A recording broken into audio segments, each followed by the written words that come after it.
stopped it because it was causing such a hold-up on this road. But with the planned protest, that's Naira Bridge. So this entire stretch of road now, there's going to be more military presence on that. It's already started, like I said earlier, and they're checking cars. So if you are, a lot of people come into Abuja from this road. A lot of people live on the outskirts and they follow this road into the city center. So if you are one of those people, you have to leave home really early. Plan ahead. Don't get late because you were stuck in the checkpoints. You know, don't come late because you were stuck in the checkpoint. These checkpoints are there already. Plan ahead. Leave an hour before you have to get anywhere and get ready to be checked, all right? There's a lot of that going on in the days to come. So to break it a little further, the military says in anticipation of that expected protest nationwide, they have gone ahead to reintroduce the checkpoints along Maraba, Asokoro Expressway, Kubo axis. So, as you heard, if you have to go to work or apply the axis, that is what is going to happen. So, checkpoints are back on that road. So, I think it may not be as lovely a skyline as you may see. This morning, Ayo, sorry to disappoint you. It is. All right, so there we have it happening today. The military reintroducing those checkpoints along the road. Ayo, do we have any situation like that going? Well, there is no way it will not happen. From unconfirmed information available to me, a number of people are already saying that there's stuff like that that's already making the rounds in the city of Lagos already. I think it only calls for government officials at various levels to be as proactive as they can be. That, you know, is one thing that we have learned, and we should know by now the kind of things that could happen. Now, there are fears, you know, that there's likely to be unrest, you know, hijack and all those things. What are the proactive measures to take just ahead of that? Just in case that happens, what are the proactive measures that state governments are having? We hear rhetorics from here and there, but hey, what are the proactive measures being taken to ensure that people do not lose valuables and people do not lose lives just because they have to make a statement? That's just what's playing in my head. Well, in the meantime, if it even adds anything, any value to the conversation this morning, Business Morning on Sunrise Daily today will be hosted by Ladi Williams, and will be focusing on economic costs and benefits of protests. That's what we'll be looking at 10 a.m. this morning during Business Morning on Sunrise Daily.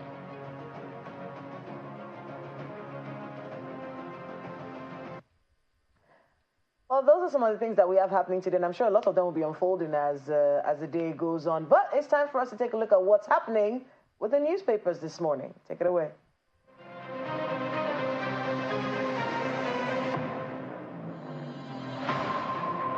Here are some of the papers we've got for you here this morning. We'll start with Nigerian Tribune. Planned protest. Senators, reps join last-minute mediation. That's a big lead on the right, on the front page here this morning. Some of the writers, Peter Obi reveals those behind protest. CPPE cautions against likely economic impact, says it could inflict a daily loss of 400 billion naira. New Telegraph is next. August 1 youth rage. Government at crossroads as tension rises over planned hardship protest, the paper reports today. Vanguard newspaper equally focuses on the same theme, hardship. Police, protest organizers dig in. There's a big lead on the front page here this morning, and they also have a host of riders. Be cautious, Can warns FG protesters.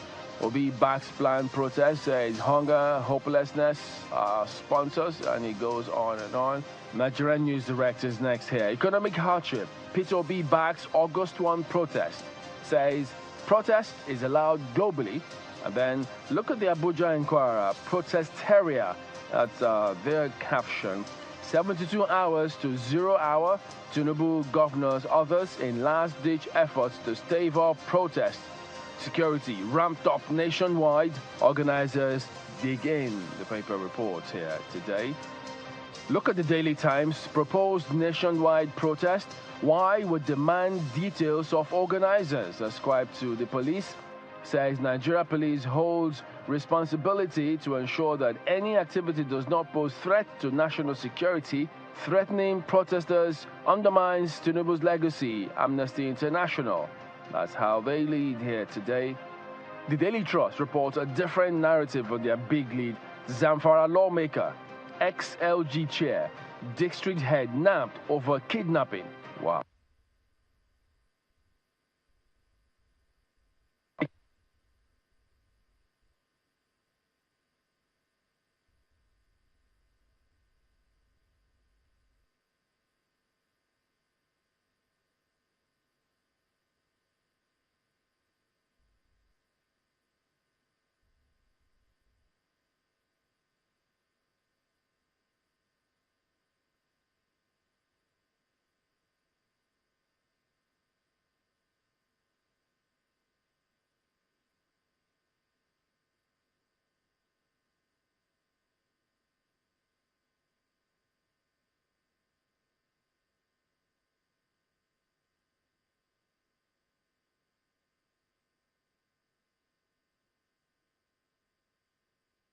Projects.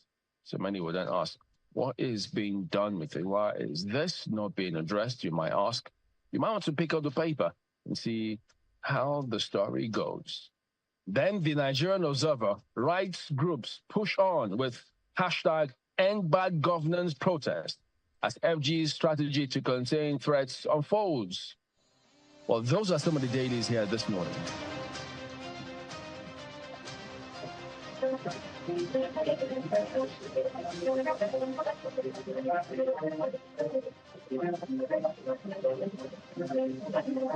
So, quite a number of the papers, as you've seen there, focusing on the nationwide protest is the major story today. Different words. Vanguard used the word hardship. Others use the word what? Planned nationwide, different narratives. Oh, yeah. This image you see here this morning was posted by Emmanuel Ped.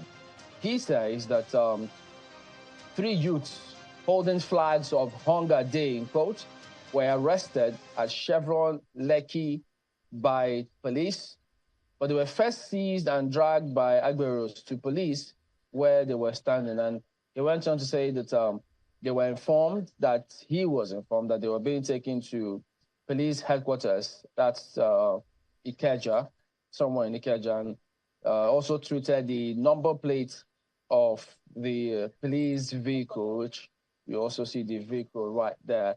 So some concerns here about this particular matter. This narrative, I think it was posted 22 hours ago, say they were arrested this morning, 22 hours ago, meaning yesterday morning.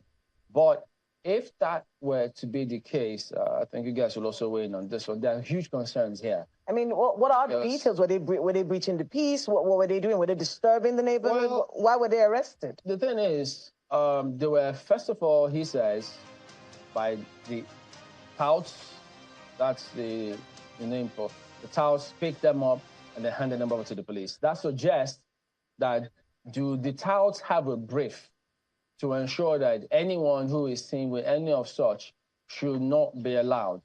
Now, the scenario that may likely play out is if and when they do come out in numbers, the protesters, does it then mean that the touts will embark on what? Trying to disperse them forcefully?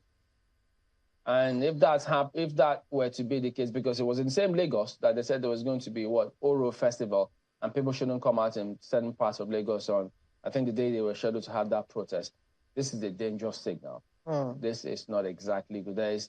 And don't forget, guys, according to the narrative from Emmanuel here, is that they were just saying with that, they didn't say they were disturbing public peace.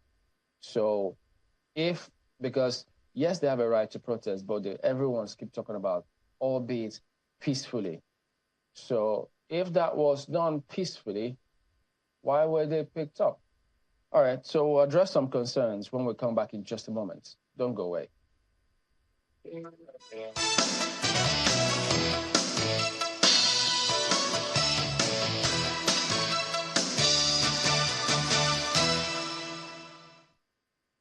Some say learning is fun, but as a mom, I see how demanding it can be for my child. That's why I ensure he starts every day with a cup of Bonvita. Give your child Bonvita. contains essential vitamins and minerals that support mental and physical vitality. Bonvita. Prepare them to win every day. At Access Holdings, we are heading into the next phase of our evolution. And with our rights issue, you get an increased stake in it. From the 8th of July to the 14th of August, you can get your share of over 17 billion shares at 19 Naira 75 kobo per share. That's one new ordinary share to every 2 shares held. Visit theaccesscorporation.com to subscribe. Access Holdings, where financial solutions connect the world.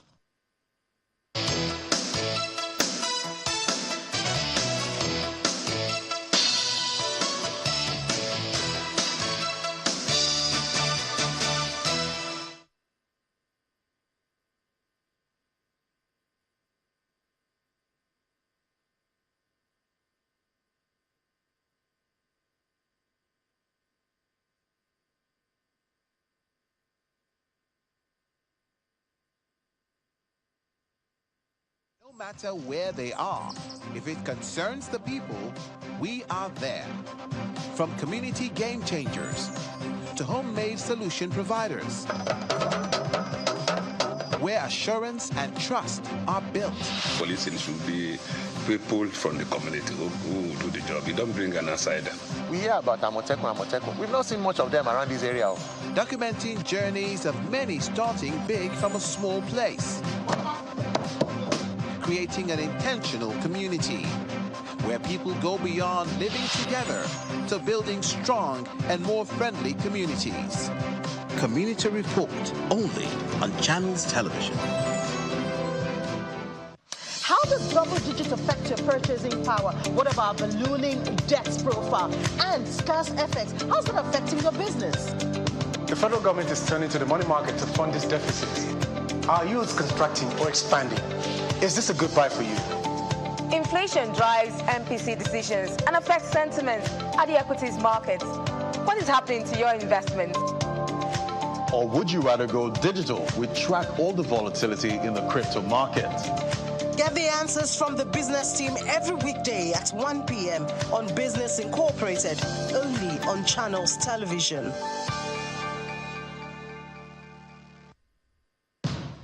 Big tech wasn't really here. What have they seen in the past 10 years, which is making all of them want to put their HQ here? If you're a business that sees itself growing global, we'll definitely need some sort of like boost. We need to tap into those existing networks that these big tech companies do provide. Is there a downside to big investment in Africa? Okay.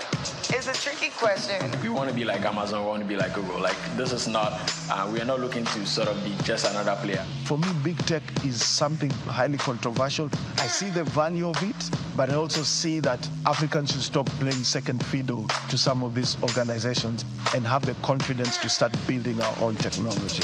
We've seen how we are using the limited resources we have to solve real problems. They've seen indigenous tech startups achieving things that took them years to figure out.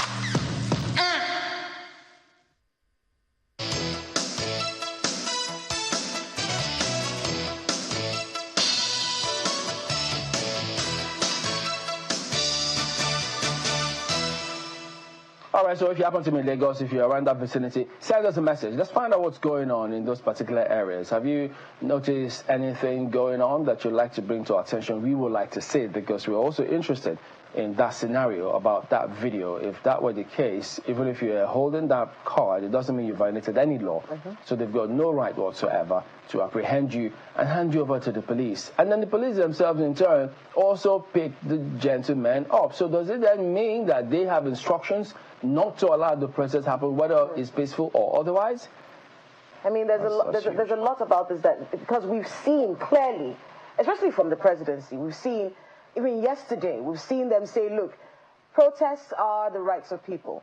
If anyone is not destroying anything, if they're not, disturbing the peace or, constituting themselves as a nuisance or doing something against the law, then they should be allowed to do what they have to do. So you have the right as citizens right now to look around your neighborhood, find out what's going on. Are people being picked up arbitrarily? Are there people who are being punished for exercising their rights. If you have any of that, please send it to us, and we can shed more light on it and get, those who are responsible for that sort of infraction, to stop that immediately. All right, so we've got different perspectives. We'll talk about this planned protest in just a moment, so have a look at this. As momentum gather for the commencement of a nationwide protest against bad governance, the Nassarawa State Governor, Abdullahi Saleh, is meeting with stakeholders. In attendance are traditional rulers, religious leaders, youth groups, student unions, local council chairmen, security heads, and labor unions. He appeals for restraint. An appeal to all of you, especially our youth and labor organizations, to shelve the idea of this protest in Nassarawa State. In addition, to appeal to our security agencies, to be ready to work with people who, in case anything like that will come up. Youth of Karo local government area that borders the state with the Federal Capital Territory, Abuja, alongside members of the Christian Association of Nigeria and Jamaatul Nasrul Islam, dissociates from the action, choosing dialogue and appealing for government action in tackling challenges. Instead of losing our lives at the cost of looking for solution, it is better we consider dialogue and as religious body to pray to God. We are not partaking in the protest, but they should come to the aid of our masses through employment, through security effort. Let them bring about security in our society that will allow our people to go to farm freely without any problem. In Kaduna State, while highlighting some of the modest achievements and interventions towards transformation in the education sector in Kaduna, the state governor urges the students to withdraw from participating in the protest. Continue to collaborate and dialogue with the government and stay away from any act that can destabilize the peace and progress of our state. That is my call to all the students sitting here. And I can see the students sitting here. I have no doubt in my mind. When coming into this very important hall, I've seen placards, no protest. You are welcoming dialogue, and for me, that is the way to go. In Adamawa State, youth groups under the auspices of Adamawa Activists Unite made their position known at a media briefing in Yola, the Adamawa State capital. According to them, it has become expedient for them to withdraw for the fear of it being hijacked by miscreants. This position is shared by Nigerian ethnic youth leaders who addressed a news conference in Abuja. We stand before you to announce the withdrawal of our planned peaceful protest. This decision was made after careful consideration of numerous advisories from individuals, various groups, security agencies, and stakeholders. We urge the federal government of Nigeria to take prompt and decisive action to address the following critical national issues. With the current state of the nation, some Nigerian youth believe that it is essential to promote the peace and security of the nation first, rather than embarking on a protest that might lead to a breakdown of law and order in the country. Halima Agayam, Channels Television News.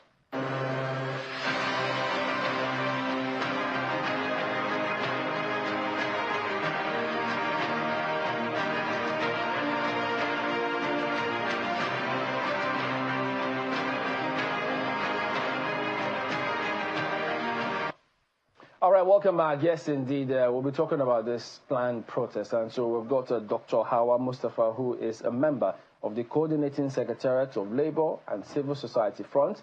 And sitting beside her is Justega Nokpasa, who is a lawyer. Good morning, and thank you for coming on, both of you. Thanks for having me. Well, there's a lot of conversation going on about this scheduled or planned protest, which is supposed to happen this week. Let me start with you, Dr. Mustafa. There's several perspectives, really, about what is, what shouldn't be, to the extent that, I mean, some of the videos we saw this morning, policemen arresting persons for, they said, just holding the placards. What's your impression about how all of this is being built up? Thank you very much. Thank you for having me. I think for me, first and foremost, we really need to have a more critical conversation about why do we have this sort of hype and fidgeting and this disturbance and this discomfort, in the government around the protest. What's there about the protest? The protest is simply a group of people who feel aggrieved, who feel discontent about the situation of the country that has led into the kind of economic and social crisis that is having a toll on them and the whole society. And people are saying that, look, we want to take an opportunity to, as citizens, we have a right to protest. We have a right to say no, we don't agree with the way things are going. We have the capacity and the resources to do things better. What is the hype about that? What's happening? And then I keep wondering, you keep sponsoring people or creating people to come out and say, we're not part of the protest, stop protest, don't stop protest. Protest is legitimate. It's constitutionally approved. It is not, and the issues for the protest, which is, in fact, let us just look at the thematic, which is about end bad governance, end hunger. Who, in his or her right senses, within this country or outside this country, will say today that there is no hunger? Even the statistics showed us about a few years ago from a government agency, statistical agency, that 135 million Nigerians are living in multidimensional poverty. Over 65% of Nigerians are living in abject poverty. In fact, since the time these statistics was even brought out, between that time and now, I am sure the figures have even increased with what has happened in this country in the last barely 1 year or thereabouts. And then people are crying, people are hungry, people are yelling. It's for me, it's quite ridiculous. It's like you have a child. You put a carrot before a child that is hungry. And this child is trying to open his mouth and is yelling, please give me food. And you are keeping the carrot away. Rather, on the other hand, you are holding a cane and say, don't cry. Yes, I won't give you this carrot. Don't cry. I want us to be able to talk a little bit about, the situation that we have on ground here.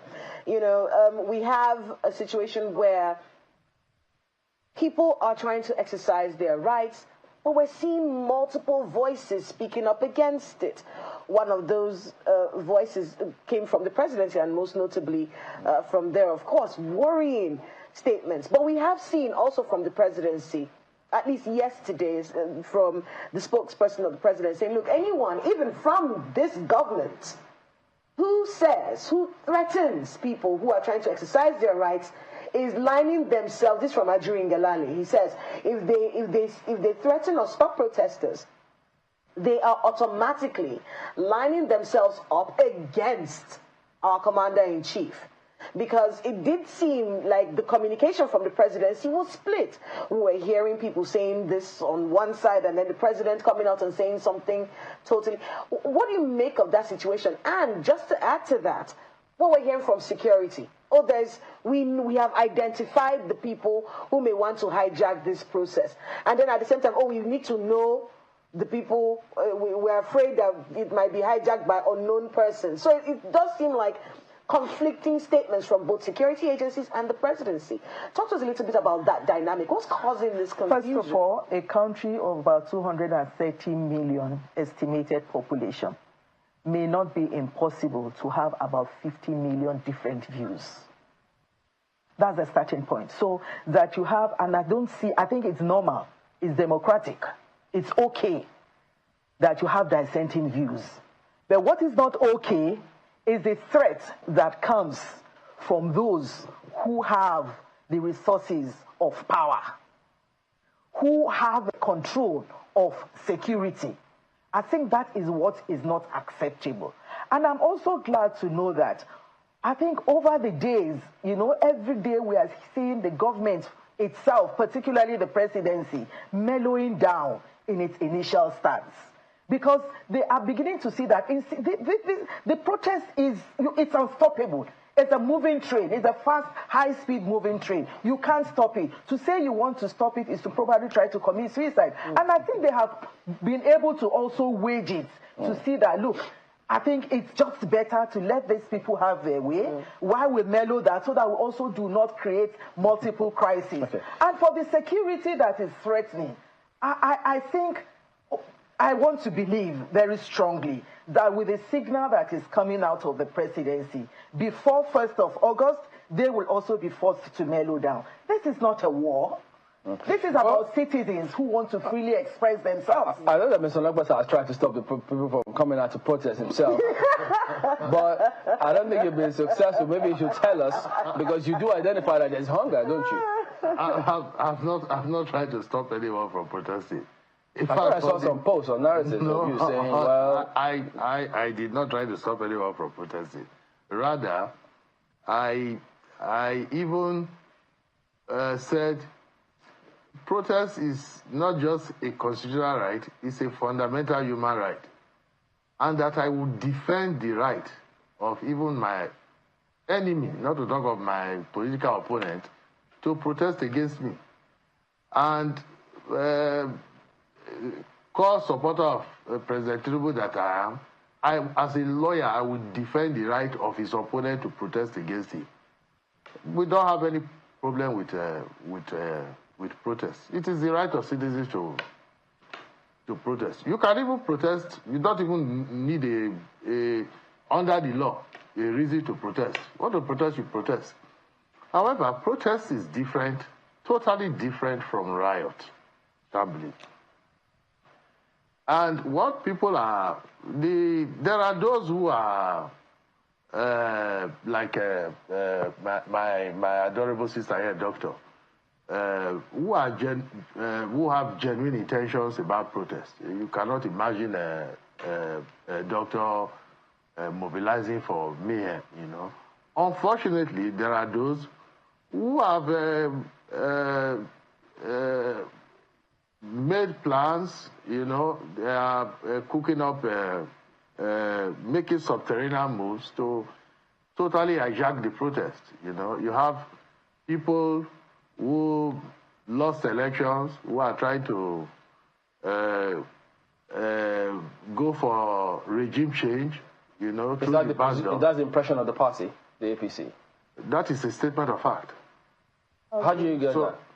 Oh, for instance, Peter Obi and his supporters, Atiku Abubakar and his supporters are fanning the embers of chaos and mayhem. How? Under the guise of, we have information to that effect. If he likes, he can threaten to sue me to court as he threatened to sue... okay, so the information in public domain of these people you have mentioned, which you also have Peter Obi on tape, is he says, look, people have a right to protest. Just look, one of Peter Obi's well-known supporters, what is that his name? Gbadamosi? What is that his first name? No, are you talking about Peter Obi himself or his supporters now? Peter, if his supporter is well-known supporter, who is squatting in a flat in London, says tweets.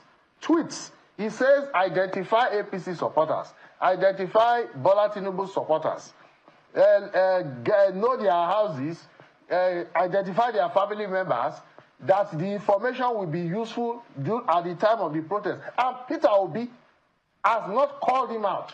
So is that how you conclude that Peter Obi is the one sponsoring it? Of course he is. There's no doubt about that. Mr. Nakbasa. Okay. That is my with all sense of responsibility as a senior lawyer that I am. Mr. Nakbasa, even if what you're saying is true, so what? Well, our security agencies are not able to handle that threat. Is that what you're saying? Excuse me. The protests, people have, you see, our citizens are actually passing through challenges. There is hunger in the land. And nobody appreciates that fact more than President Tinubu. You go to the market today, a particular product is X price, let's say it's 1,000 naira. You can go tomorrow, it's 1,500 naira. It doesn't make any sense at all. How do citizens survive in such a situation? You understand? Nobody, Shambali, understands that. Nobody appreciates that more than our president. And our president is working. Pardon me to jump in before you. Our president is working. Trying to understand.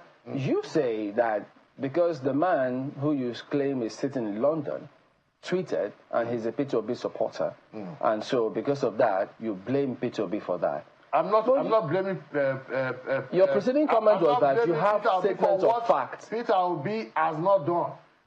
Everybody knows that obedience and Atiku supporters have hijacked. Yes, unless you don't want to face. So if they have hijacked, but that's the so what? A genuine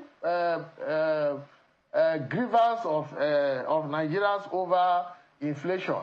Atiku and whoever you are mentioning are in your position. And so what? If they don't feel comfortable with the way government I did not interrupt you when you are speaking. Show me some respect. Now, the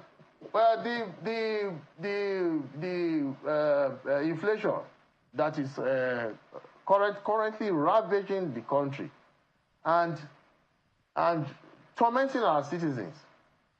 The inflation is caused by Nigeria, so unless we are deceiving ourselves. There are cartels everywhere. The people selling pepper, they form the cartel. Those selling tomatoes, they form the cartel. Those selling gari, they form the cartel. There was this situation in excuse me. We'll come to that point. Doctor has to also. There was people who increased the price. You've been going on for quite a while. Hold on a second. Against the price they increased. Please go ahead. You know, it's quite unfortunate that we are where we are today in this country because we have a kind of leadership and the aides of this leadership who have deliberately and wickedly, maliciously decided to change the narrative, twist the situation, give it a faulty interpretation of what is going on in the country, just to suit their own political interests. It's so unfortunate. Obedience, Atiku, or whoever, are they the ones that created hunger? Yeah. Are they the ones that created the bad governance? Indeed, yes, they are part of that class. And something needs to be clear. People need to understand that this protest is not about a Tinubu, nor is it about an APC. It is about when they say bad governance, it is something that has been going on in this country for more than 3 decades. And that the current leadership in this country cannot dissociate itself from the long history of where we are today. Okay, Tinubu cannot dissolve it. I want to be able to talk. Remember the leadership of the APC, in fact the ruling class today, whether they are in APC, they are found in APC, they are found in PDP, they are found in Labour Party, they are found all across the party.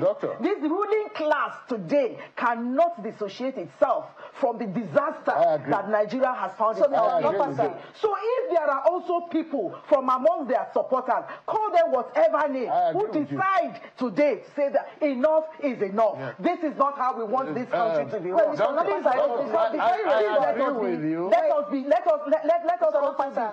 Before you respond, we asked the question, and I still haven't gotten your response to that question. Even if the protest has been hijacked by Atiku, has been hijacked by Peter Obi, it is now political, people are trying to use it to move someone is saying threatening things, there are threats of violence, so what? Good. I will answer that question. Before I do that, Doctor rightly pointed out that the political class cannot dissociate itself. The present political class cannot dissociate itself from the bad governance that we've encountered in the country over the years. That is true. However, if there is a poster child for good governance in Nigeria, it is Bola Tinubu.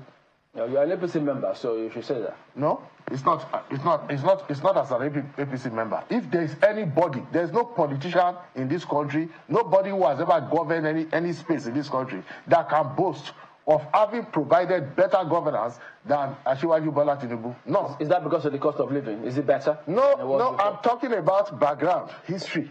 I mean, you can't. Just if you can find me a politician in Nigeria that you can say ruled better, has performed better than Bola Tinubu in any capacity in which that politician has any capacity that politician has held, no, by all means, do. You will not find one. We're not here to find your politician. Wait, let me ask her a question. It's from the cost of living. That's why. So do you note that before you answer? Go ahead. Yes, now she said, she was asking me, and so what if Obi and Atiku who have hijacked the protest? Well, we are a democracy, and we change governments by elections. So when you lose an election, you wait for the next election cycle to try your luck again. You don't go try to upstage a validly democratically elected government by hiding through under the smoke screen of a so-called nationwide protest that is actually just a ruse for mayhem, for chaos, for even to the extent of insurrection. I'm not accusing my sister here of, no, they mean well. They are genuinely aggrieved. You understand? What I would just say to her is, if my sister can tell me what this protest will achieve, what good this protest, so-called protest will do, I will join her and lead the protest. Well, I said you were trying to stop the protest. You said no, it's not true. No, but if the truth is that, even though you defend anybody to protest, anybody's right. Yes, why not? Why not? Now the truth is that of violence, shouldn't the protest will not achieve anything. Hold on a second. We're talking about protest. What did it achieve? Nothing. Can I finish? When you're talking about, when there's a threat of violence, if a car burns down the road, there's threat of looting. If there's, I've covered a fire incident while people were trying to save their produce, people were looting. Did you not cover NSAS protest? I covered what NSAS protest. Listen to what I'm saying. Shavali covered it. Nothing was achieved. Nothing. If there's a threat of violence, if there's a fear of looting, isn't that the job of security agencies to catch the criminals who will be doing these things? Are you saying they can't do that? No. So the fear of violence means you should throw the protest away. My adorable sister, I don't know if you are a lawyer. In criminology, it is legitimate law enforcement procedure to discourage people from falling prey to the machinations of politicians who want to get power through the back door, who want to cause mayhem and chaos, as Peter Obi and Atiku Abubakar are doing.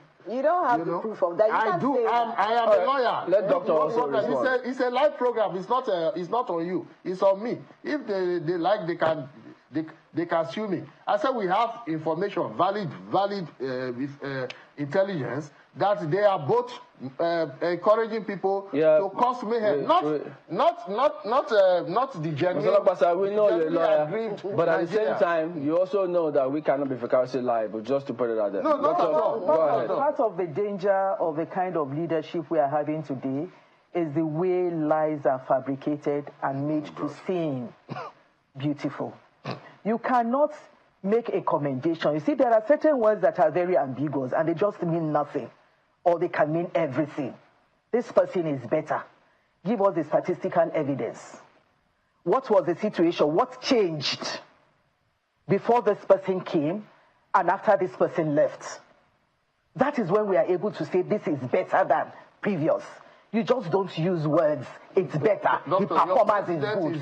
That is one. That is one. That is one. And secondly, because, you know, the government, unfortunately, these kinds of things have made people to lose respect for government and its people. Because you see white in the face and you want to call it yellow. And you think that the people that are surrounding you or the people that are with you are daft.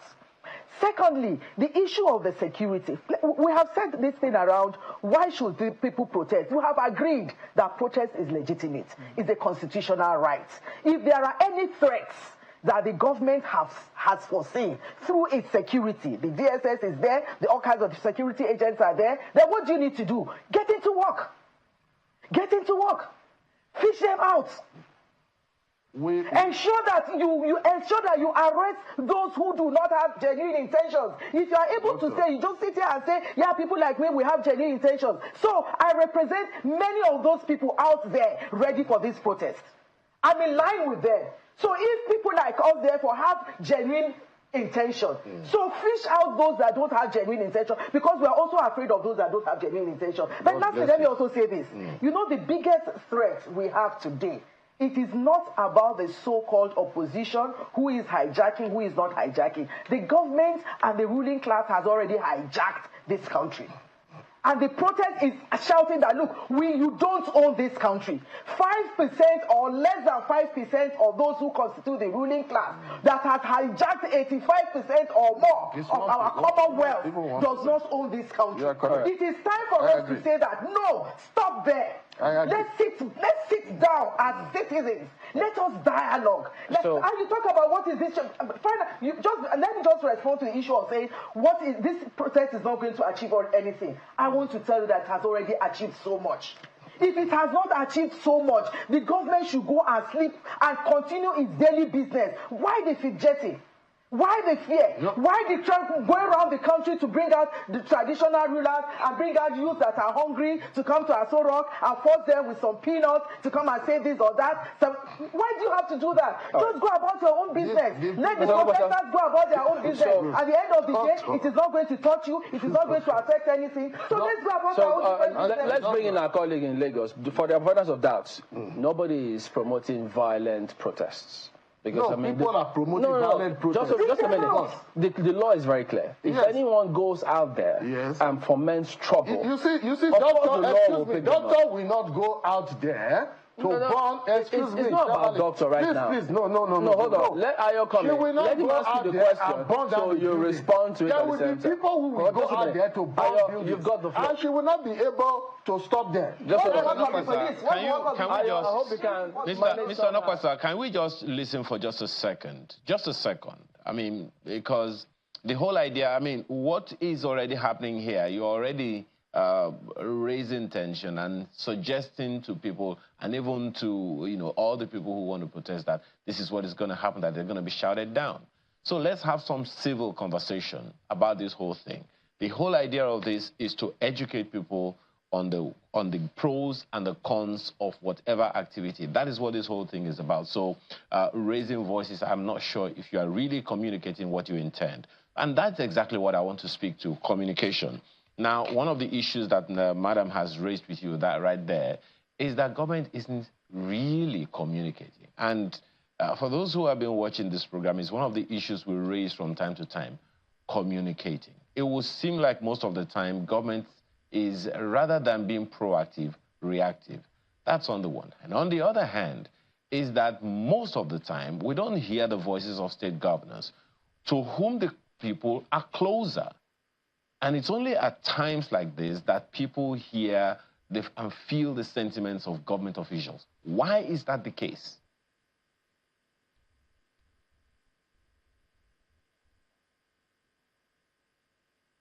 Can you hear me, Mr. Nokwasa? The government is not communicating? Yes. Well, I would dispute that. I think the government has communicated adequately, at least to the best of its ability. Nothing is perfect, to the extent to which there might be shortcomings or drawbacks in the communicative strategies of the administration. That is to be expected. I'm sure improvements will be made. Everything is a learning curve. Well, Mr. Nokwasa, just a quick one on that same issue of communication. Just a quick one, if you can hear me. We all know that information is not communication. Giving people information is not the same thing as ensuring that communication has occurred. So, are you talking about... Yes, what is the point you are trying to make?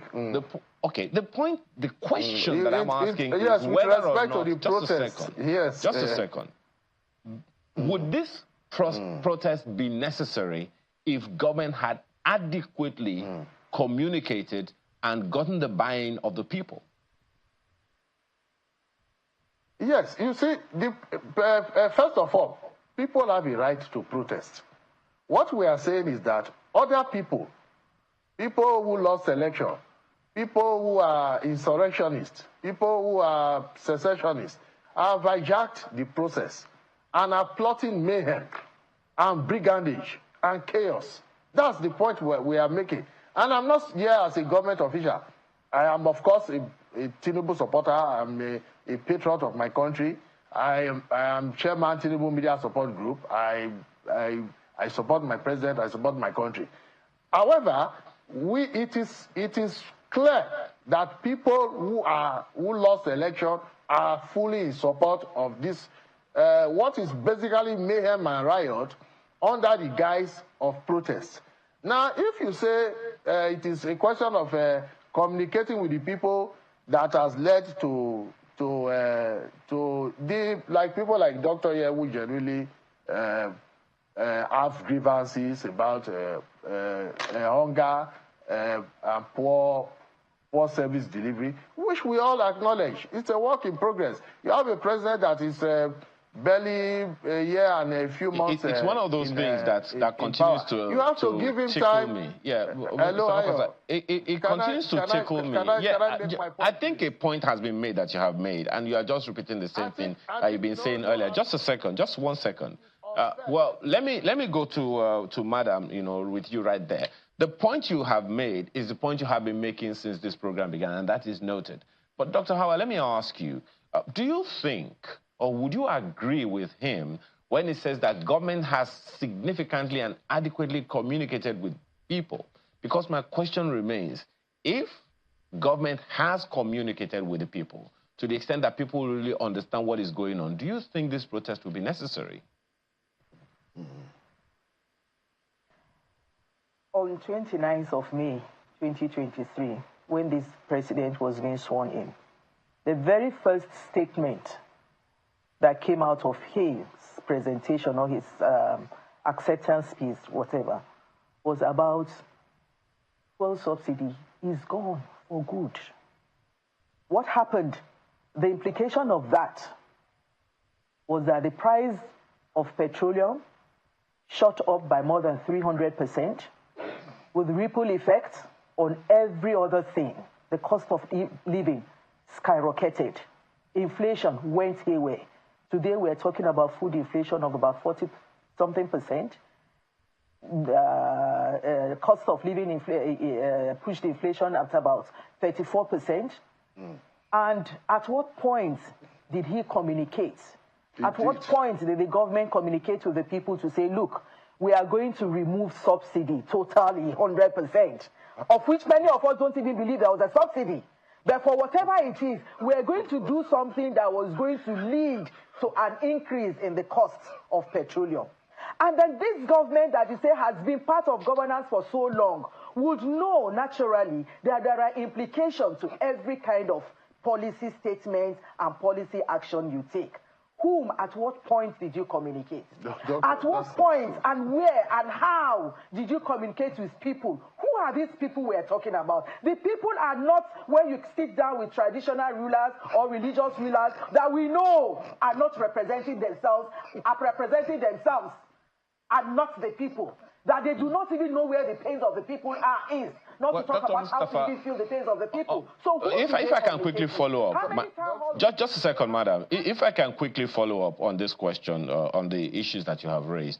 If you would remember, you would recall that part of the statement that the president made on May 29, when last year, when he was giving his acceptance speech or whatever it is, was that because of the actions of the previous government, they have already removed subsidy, therefore subsidy is gone. That is what he said there. We may go back, anyone may go back to the speech when he read it and get that. However, the question I will also want to ask you is, there are several times when we're talking about governance, bad governance and all of that, everyone is always looking at the president or the presidency or the federal government. Not often do we look at the implications of the actions of governors, of the houses of assembly, where a lot of money is pushed at, yet it seems like we're just cutting the governor some slack. Don't you think people should also, as we are calling out the federal government, even more so, call out the governors in the states where they reside? First of all, making a policy statement without caution, without weighing the implication of that statement, and without communicating, discussing, getting into dialogue on the possible implications of that statement is no communication. So the president only made a statement that he did not communicate. I disagree. He did not communicate. Then, in terms of governance, the 3 tiers of government, who is responsible for who? Yes, we know everybody is responsible. But then, at the end of the day, when they talk about Nigeria as a country, when we talk about the indices that define growth and development, that define people's satisfaction in the country, the bulk lies on the table of the president. After all, even governors and chairpersons at different tiers of government, they are products of certain political parties. And the majority, the ruling political party has the majority hold across the 3 tiers of government. If you had the time and the muscle and all the resources to bring in traditional rulers, why do we react? Why didn't you speak? How often do you speak with your governors and the local government chairperson to say that, look, each time we give you monthly allocation, we also want to monitor and see how you spend this allocation. We also want to see, and monitor to see how this spending also translates into development and growth based on human development indices in your community. Mr. Onokpasa, this is communication. You started off by letting us know that you're a strong supporter of the President Tinubu administration. Many people are.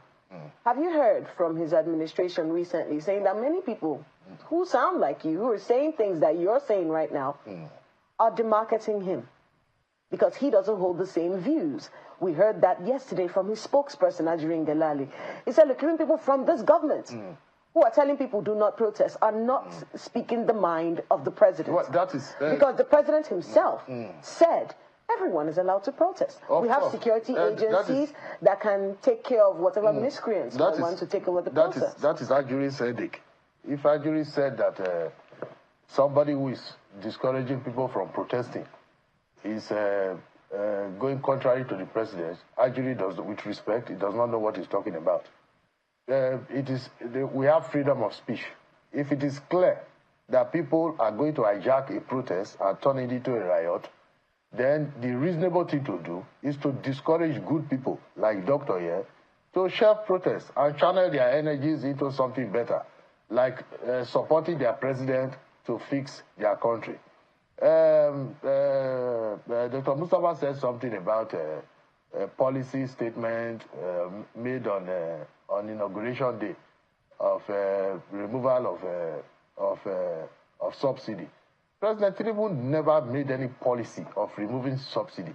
President Tinubu did not remove subsidy.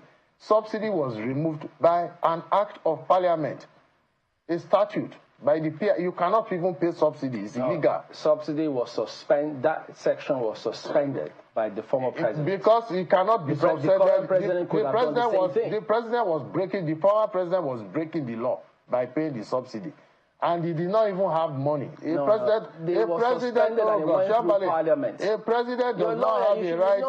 A president does not have a right to break the law. And we cannot be encouraging presidents to break the law. Even though he went through parliament? President Tinubu is a Democrat. He could not break the law. 2, there was simply no money, Shambalin, to pay subsidy. If we kept paying subsidy, our entire economy would have collapsed by now. There's no money to pay subsidy. Rather, what we should be doing is thinking of how we can invest massively in agriculture. We're winding down now, but many listening to you now will blame the president for not wanting the protest to go on, because the same way you blame Peter Obi's supporters, they will listen to you and blame him. For what? Say, for not wanting people to come out and protest. I said even President Tinubu will defend the right of anybody to protest against himself. Okay, we're winding down. But we cannot. All right, let's allow Dr. But protest is not riot. There's a difference. Nobody said they want to riot. They want to riot. They use the word protest. No. That's the meaning you impute to it. If people it doesn't mean that is what it is. Identify people's houses, go and identify That's people's your understanding of the whole thing. That's what happened during NSAS. Dr. That's the Mustafa. truth. The security persons have also demanded from the leadership, of the protests to also provide their names, to provide their addresses and all kinds of details about them. So what's wrong with that? What is wrong with people also demanding to have details of information from the government? If the government is demanding from the people.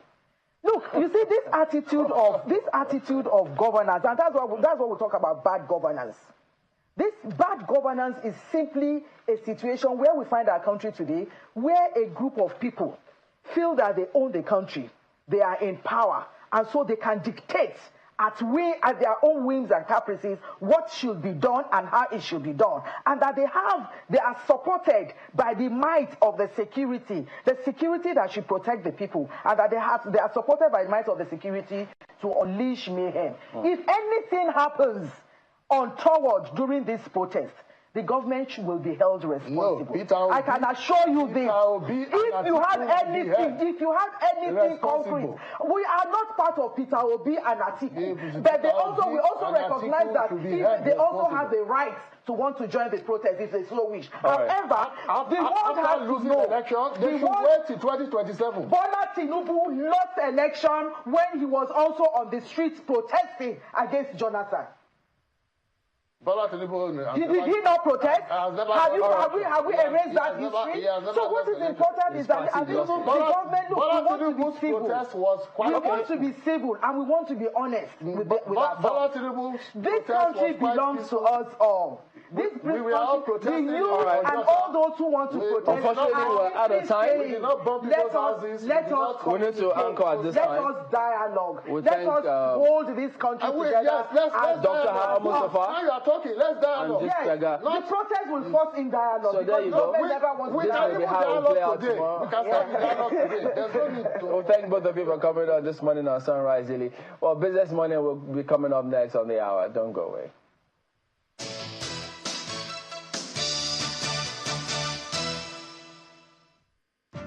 We are thrilled to have you on board as we chart the course for our next chapter. We're inviting you to take up your right in full for 19 Naira 75 kobo per share. From the 8th of July to 14th of August, take advantage of the chance to acquire one more ordinary share for every 2 shares in your portfolio. Visit www.theaccesscorporation.com to subscribe. Access Holdings, where financial solutions connect the world. The future belongs to the dreamers, to the doers, to those who are not afraid of the side hustle. It's for those who are ready to turn their passion into something big. And to help keep you revitalized and inspired, Top T is with you every step of the way. You are made for more. Find your inspiration. Top T, big round bags of flavor.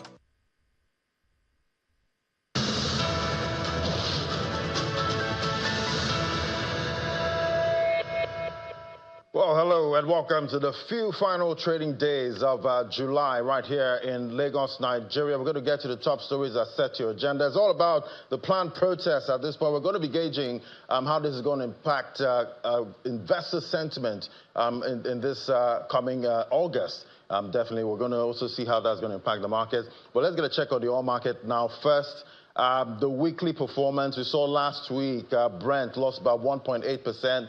While WTI, that dropped a big 3.7% last week. So definitely we saw the trades were tilted to the bearish side. That's for the oil market. But fast forward, today we're seeing kicking off with positive sentiment. $81.33 a barrel for Brent crude, 0.3% up this morning, $77.25 a barrel. That's for WTI crude. That's a U.S. grade. That got really cheap last week, but we're seeing an uptick to start the week. We'll see if we'll have a positive close for this week, looking at both markets. So 0.1% up. That's what we have for WTI starting this week. Let's look at other stories now. The FX, definitely FX market, another top topic at this time.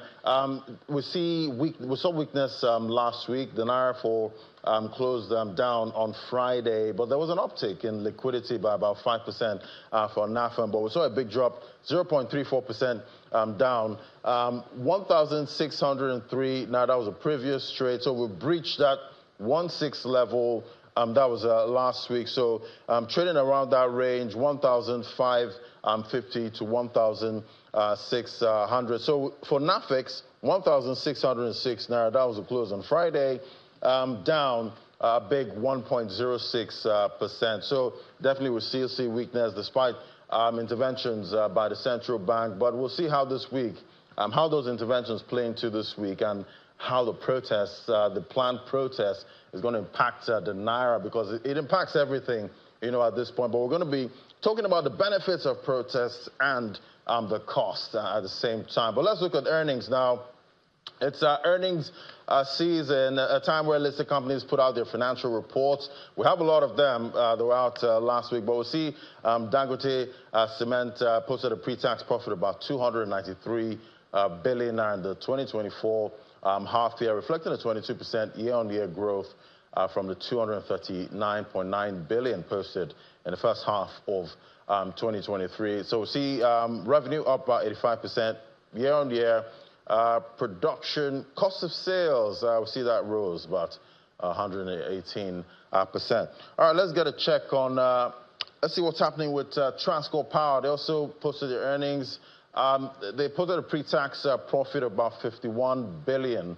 That's a 214% year-on-year growth from the 16.2 billion Naira posted in the first half of 2023. So we see revenue up by 142% year-on-year, 35.4 billion. Gross profit, that's up 136%. And foreign exchange gain, that's down by 123% year-on-year, about 1.1 billion Naira there. So definitely we're going to be drilling down on what's driving sentiment with most of these earnings. That's on Business Incorporated later on. But other stories now, still looking at the protests.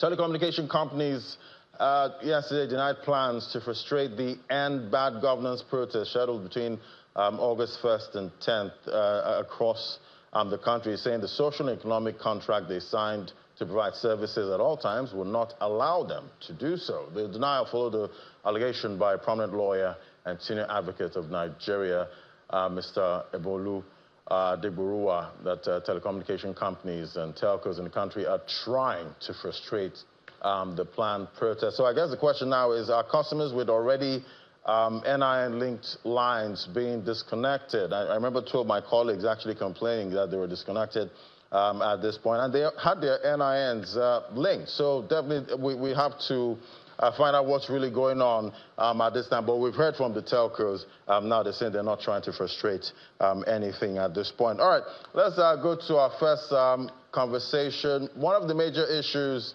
with this planned protest, we know most of the major problems right now is high cost of living and high cost of petroleum products. And now Nigeria has prospects of refining its own oil, but there seems to be issues around that. Let's discuss with Mr. Eche Idoko, who is the Publicity Secretary, Crude Oil Refiners Association of Nigeria. Join us from our Abuja studio. Great to have you on the show. Good morning. Yeah, good morning, Ladi. How are you? All right, first, let me get your take on the planned organized protest and how you see it, impacting your sector. What would you say is the cost of a no protest and actually continuing, with status quo, at this time? Let me get your perspective on that first. Okay, so status quo for us in the oil and gas is to continue the regime of petroleum product importing. Status quo for us would mean that we have to expend our hard-earned efforts in trying to pay for importation of petroleum products. Status quo would mean that we would have to be at the whims and caprices of what happens in the external market. without attention to the peculiarities of our market. And that's why we have been clamoring for a change to become a bit more Nigeria-centric with what we do within the oil and gas space, particularly the downstream. And Koran has been championing the cause to push for domestic refining. And truth be told, we have in our own stride with very little input from the government been able to get refineries running. As we speak, we have about six of such refineries, 100% privately owned, running in Nigeria. And we have to do these things to stem the tide of things like this. Let's try to get products to the Nigerian market at a relatively affordable rate. Let us give a Nigerian face to the availability of energy. So that's what we stand for. I do think that if there is a way to address the high cost of things, government should do what is necessary to avoid the protest. But in this instance, things are quite tough out there, and the protest is just Nigerians registering the fact that things aren't going right. And we are saying, and like we always say to other stakeholders, let's all sit down together and find a way of cushioning the effect of the economic crunch on the Nigerian people. Talking about cushioning the impact so far, we're seeing the queues are back at this time. This morning, I did see long queues, most of the filling stations on my way to work. And I don't know, we've heard from the NNPCL talking about some kind of glitch, at some point with the supply. But what are you seeing at this time causing this scarcity right now? We've seen that in Lagos and Abuja. Is it just plain old profiteering back again? Well, that would be for the regulators to say. I'm not a regulator.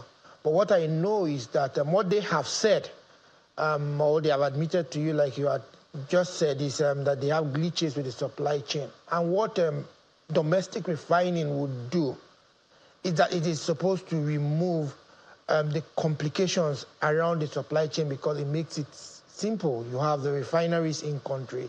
You cut out the challenge of having to freight. You cut out the challenges of having to deal with delays at the ports and harbors.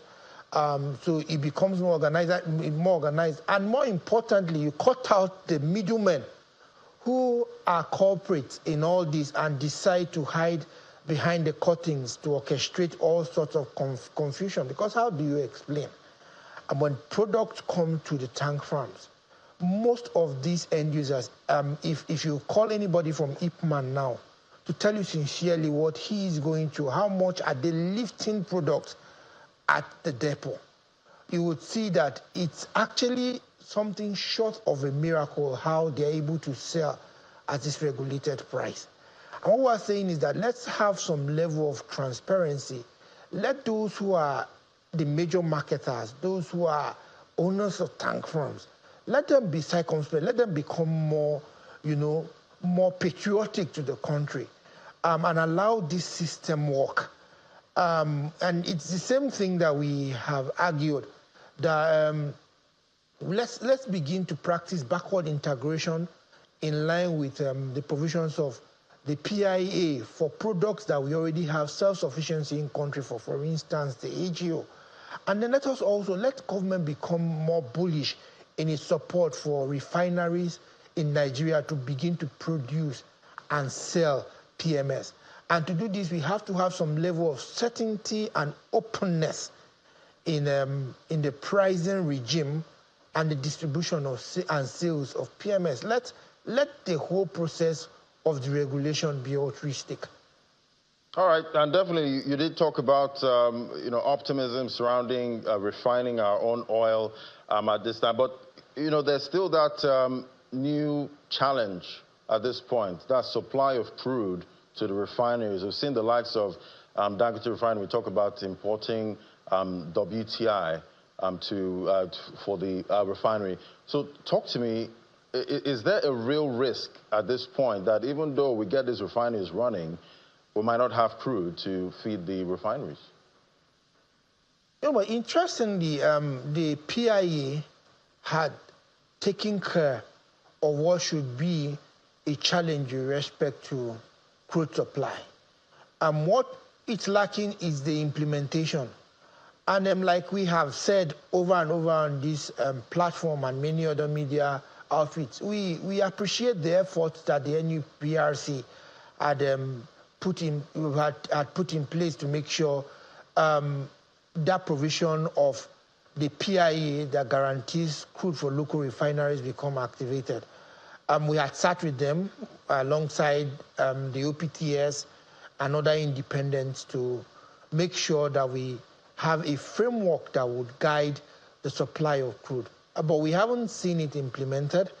We would want to ask the NUPRC and the Ministry of Petroleum to expedite action in gazetting that guideline so that it can come upstream, and then the provisions in there can begin to address the issues of crude supply so that local refineries can start having supplies. Because that guideline, I can tell you, a lot of inputs, a lot of stakeholders made inputs into that guideline. That's the domestic crude supply guideline. And it's supposed to an extent, address the issue of crude supply to local refineries. I want to see the implementation of this. And when you talk about the refineries actually coming online fully at this time, do you think this will really guarantee affordable petroleum products in Nigeria? Yes, if it will afford affordable petroleum products in Nigeria, if the provisions in the various guidelines are met, and if the government also and the regulators work with us, there are variables that affect pricing. FX is one of them. We have asked that that component of crude that comes to local refineries should be sold in Naira. There's no reason why we shouldn't be selling crude in Naira. It to an extent affect price.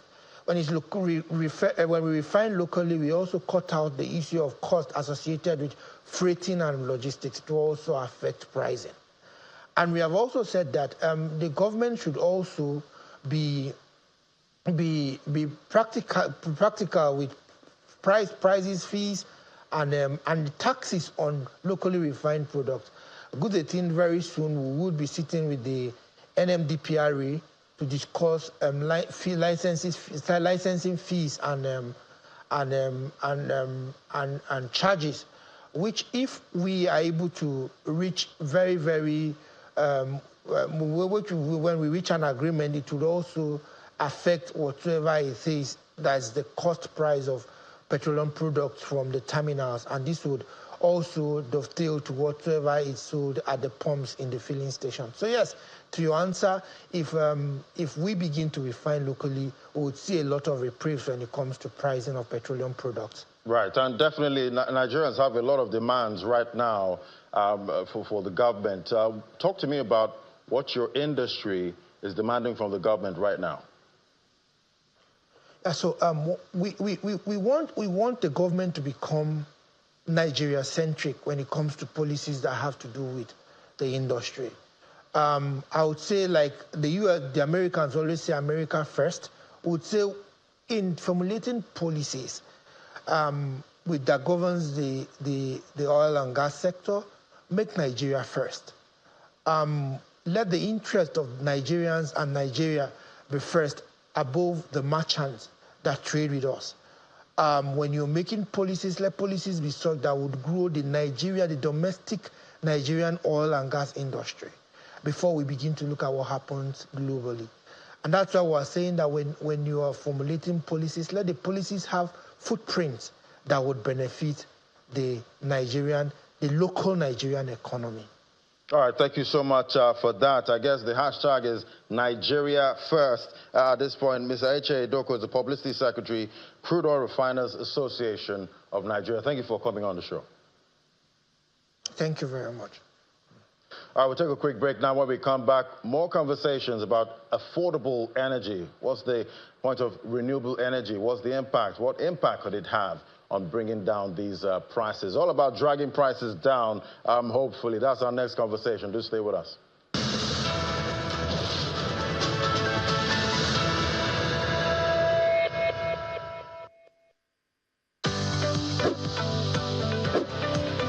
James, we're having some issues with the supply. Hello?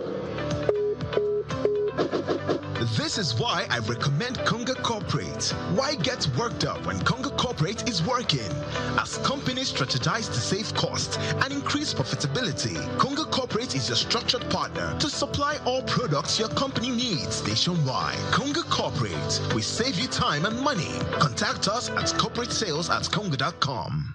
End your power struggles with iPower Solution. Inverters, solar panels, and batteries. With hybrid inverters ranging from 1,200 watts all-in-one to a whopping 500 kilowatts. iPower is designed and produced by certified renewable energy experts from 5 countries in partnership with Zynos Technologies, specifically for Africa. Durable and cost-efficient power solution for your home, small offices, and large enterprises. What you see is what you get. Order now on Congo.com or any of our authorized distributors for same-day delivery in most cities in Nigeria. Terms and conditions apply. iPower. Empower tomorrow. Today. Hello, Mr. James. We're having some issues with the supply. Hello? This is why I recommend Conga Corporate. Why get worked up when Conga Corporate is working? As companies strategize to save costs and increase profitability, Conga Corporate is your structured partner to supply all products your company needs nationwide. Conga Corporate, we save you time and money. Contact us at corporatesales@conga.com.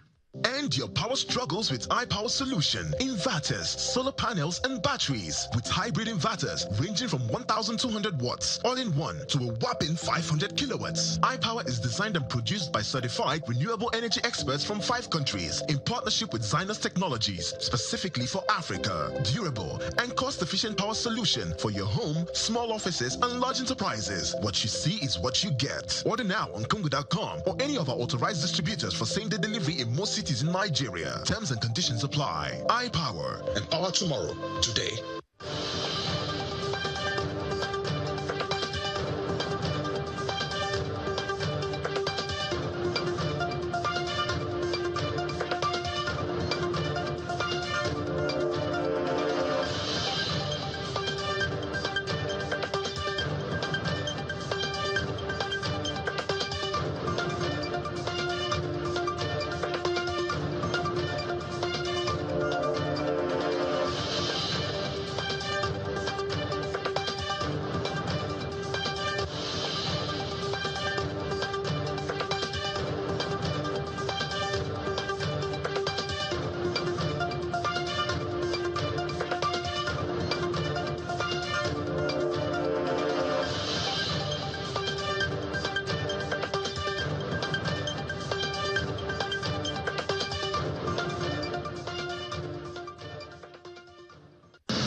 It's all about prices at this point. Let's talk about prospects for renewable energy in solving Nigeria's high energy cost problem. And definitely we're seeing Nigerians have to pay so much, at the pumps to fill up their cars now. And we know what the Band A customers are going through right now. But joining us now, we have Dr. Sam Falaye, as the CEO, Saglev, joining me right here in the studio. Great to have you on the show. Good morning. Thank you, Laddie.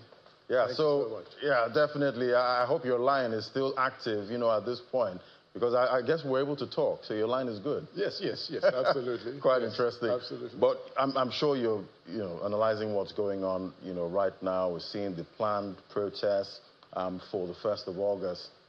Talk to me about, your thoughts on the matter. Well, as far as protests go, every democratic society has to have a means by which citizens express their grievances. At the same time, the government also has its responsibility in keeping security. So my own concern, just as a business person, is that, a lot of miscalculations can happen on both sides. And so there is the importance of calm heads to prevail, because regardless of what happens, you're not going to solve the problem overnight. We didn't get into this problem, overnight. We're not going to solve it overnight. So both parties have significant responsibility in, gauging their calculations so that there is no disastrous miscalculations where there is loss of life or where there is a loss of there's anarchy, and then the government is unable to control the security of the society. So this is very bothersome for just any business person out there. Is that calm heads have to prevail, and that's just my own. So we need more calm heads. We definitely at this do. point. Yeah. All right. So we know one of the issues, the rising prices at this point, and we've seen how much PMS prices stoked the other prices right now. But talk to me about renewable energy, because we've seen that touted as the solution. At this point, or could solve most part of it. But we're also seeing huge investments, when it comes to, if you want to get a solar panel, at this time. Even though we're seeing solar panel prices, dropping international market, coming here is still quite expensive. How are you seeing that? Well, so renewables generally, are getting more affordable just from the dilutionary effect of the mass. The more, more people get into this, the overall cost of production is less. So my own area is specifically in electric vehicles, as you know, and we are, of course, part of the renewables industry. Same thing is happening worldwide. There are more EVs, and then just the numbers, battery technology is getting more, extensive, and cost of battery production is going, and people are understanding the advantages of driving an electric vehicle. So just that effect alone is bringing the cost down. And, there's this rumor, so to speak, where people believe, well, electric vehicles are so expensive, you can't touch them. But that is actually not the fact. Because I'm saying, for electric vehicles, I don't mind an electric vehicle right now. That would save me what I'm spending, at the pumps. But there's also the band A issue, at this time. And you have to charge, most of it. And we know, those of us on band A know what we're having to pay, at this time to keep the lights on. So you're going to have to take some of that to charge your car. So how are you seeing that balancing there? Well, so honestly, you have to really, it's a mathematical problem. It's just simple math. If you have a band A, first of all, what percentage of Nigerians are on band A? Less than 15%. So that's one thing. The other issue is, even if you do the math, let me give you an example. A ride-hailing driver who's driving the smallest known vehicle out there is paying 12,000 Naira a day to fuel their vehicle. The same ride-hailing driver, if you were driving a full-size vehicle, can be spending 20,000 Naira a day. Now, if you are charging and you are not on band A, it will be costing you 2,500 Naira. Even if you were on band A, 4,000 Naira.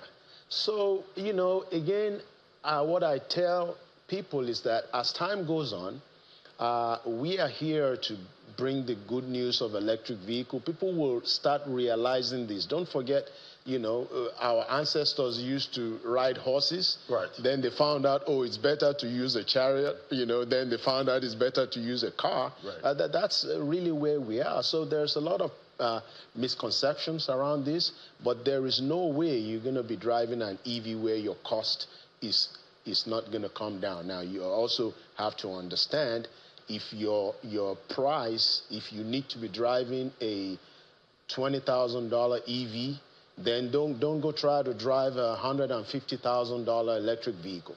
But there's a lot of, definitely an EV will always save you many ways. Right. It's going to save you on the cost of power. It's going to save you on your maintenance cost.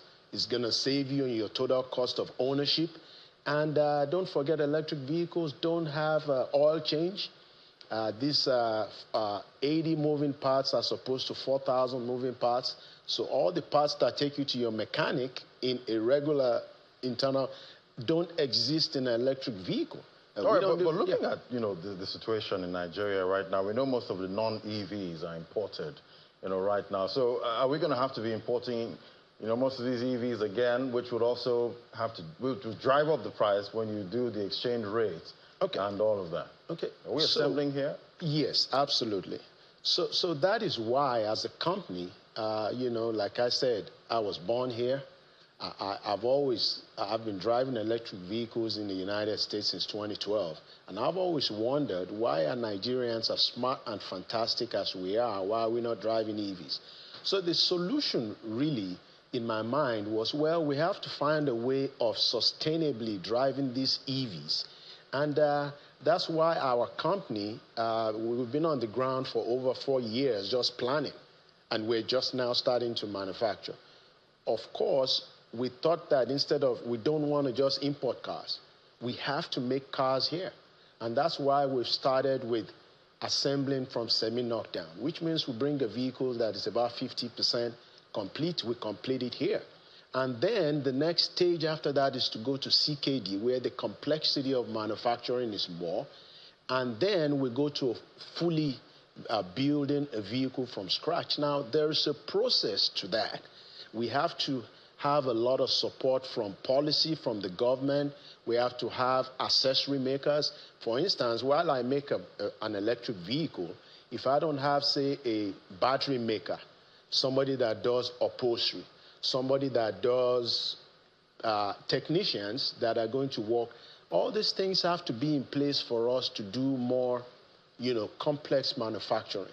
But I have to, when the government does something positive, we must give, the government is doing their best to put in things like the National Automotive Industry Development Plan. So, Rome was not built in a day. Yeah. But the reason you talk about Rome is that Rome kept building. So we keep building. We keep building. Right. And if the problem is over our 63-year history, we made incremental progress, then we stopped. And then we took steps back. And, unfortunately, our level of manufacturing now is actually even lower than what we did in the 70s. Definitely. So much impacting the manufacturing industry from rates and all of that. But definitely, we want to start moving forward at this time. We need to bring these prices down any way possible. It was great having your perspective, Dr. Sam Fala is the CEO of Saglev. Thank you so much for coming on our show today. Thank you so much, Ladi. Thanks for having me. Thank you. Bye. All right. So, definitely, we need to use as much cheaper alternatives at this point, and hopefully the alternatives stay cheap at this point. So thank you so much for watching. I will give you a summary of the stock market close. It's just a few trading days for this week, just about 3. I'll hand things over now to the Sunrise Daily team.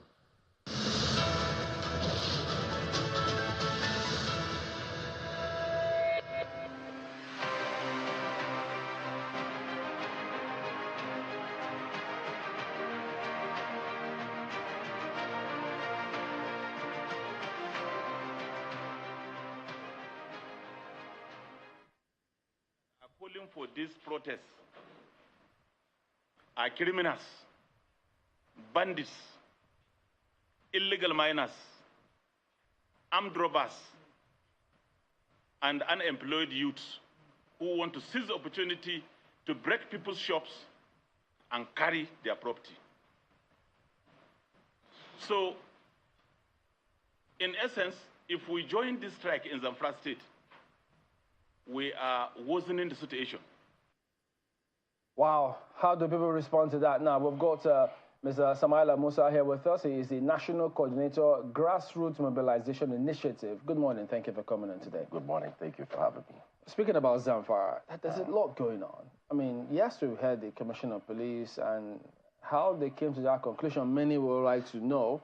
But equally, this morning, there were reports that a lawmaker and the former local government chairman were caught. I think they said they're in police custody at the moment for kidnapping in Zamfara. Because here we are talking about security, how do we ensure things go wrong? And then for those who have been accusing politicians of being involved, do they have a justification now with this? Obviously. I mean, we've always been calling for this. Look, there's no point trying to, protect some individuals because they hold a political office and they got their hands deeply soiled with people's blood. I mean, people have died in their hundreds of thousands in that state alone in particular. And it's not like there's a stop to it.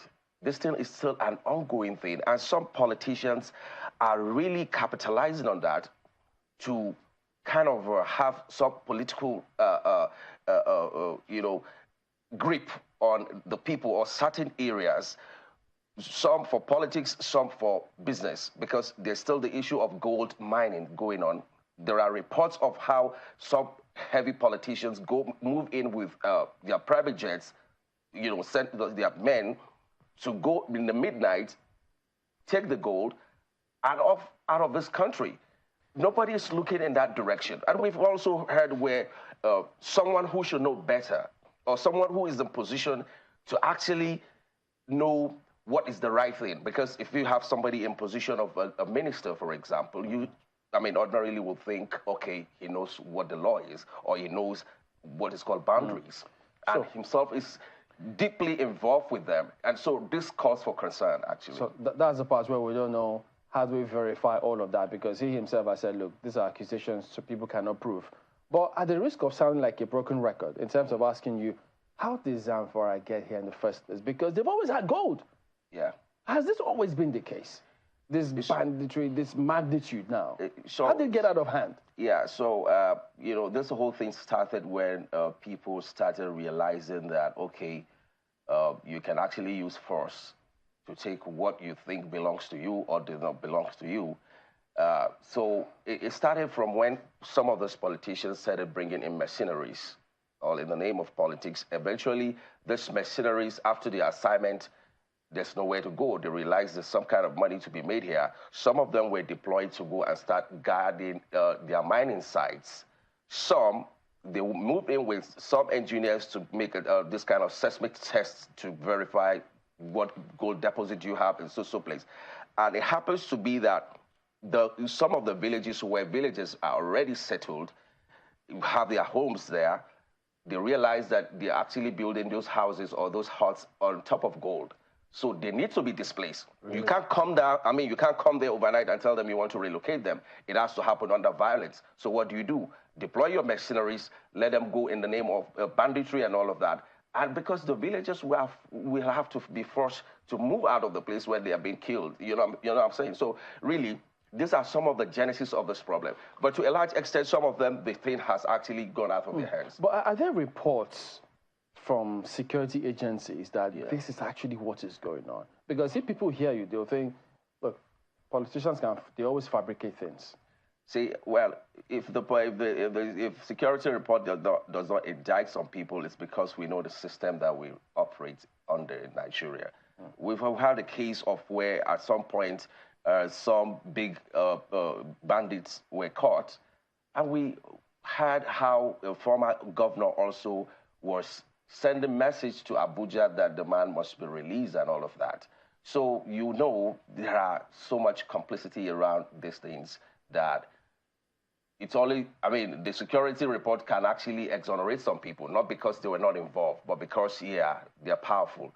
They can actually buy their way out of it. Yeah. With the governor, we've had the governor here actually say even worse, painting a very grim picture of Zamfara and all of these dynamics.